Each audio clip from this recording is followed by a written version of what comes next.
La crise sanitaire du Covid n'a fait qu'accélérer la prise de conscience des Français sur l'urgence climatique. De plus en plus nombreux sont les consommateurs qui sont passés à de nouveaux modes de consommation. Le zéro déchet, zéro plastique, c'est-à-dire entendons là plus d'emballage.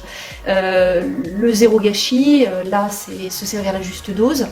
Le Made in France pour un bilan carbone optimisé. Les attentes vis-à-vis des enseignes et des marques sont extrêmement fortes. Et ces préoccupations vont amener les consommateurs à progressivement préférer des produits nus dans des emballages apportés par leurs propres soins, fournis par leur enseigne. L'important pour ces emballages, qu'ils soient consignés ou pas, c'est qu'ils soient durables, résistants, lavables de nombreuses fois, re-remplissables. Ils vont préférer des produits bruts, solides, ou encore ils vont carrément se mettre à les fabriquer eux-mêmes. Parce que cette prise de conscience des consommateurs, elle est assez irrémédiable, que le phénomène risque d'être exponentiel. Une fois qu'on a changé le mode de consommation, ça devient assez irréversible. Ce qu'il faut comprendre, c'est qu'un client qui ne trouve pas la réponse dans son enseigne ou chez sa marque préférée risque de changer de crèmerie. Et c'est bien là le risque. La loi anti-gaspillage qui est passée au gouvernement invite et contraint les retailers et les industriels à diminuer le plastique à usage unique. C'est mon expertise que d'anticiper les nouveaux modes de consommation et préparer les acteurs aux évolutions que ça va avoir sur l'expérience client. Mais c'est aussi parce que l'Institut du commerce m'a demandé d'animer 8 ateliers portant sur la prospective, que sera le magasin de demain et le back-office associé. À partir du moment où vous imaginez que le consommateur demain va ramener ses contenants pour consommer, le parcours est forcément long et complexe. On a réussi à trouver un consensus sur une trentaine d'actions qui pourraient bien devenir les standards de l'expérience client de demain. En attendant, il y a de nombreux acteurs qui émergent, de nouvelles enseignes rivées sur la tendance du zéro gaspillage, dans l'alimentaire, dans l'hygiène, dans la restauration zéro déchet.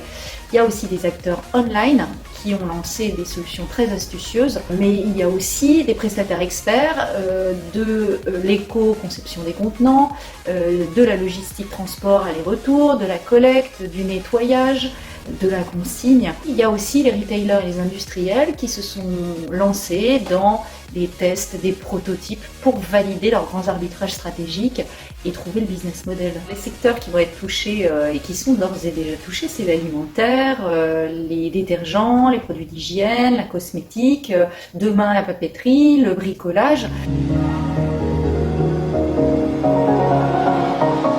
Tout, absolument tout. Est-ce que ça vous viendrait à l'idée d'aller jeter vos casseroles et vos poêles et vos assiettes après avoir mangé? Non.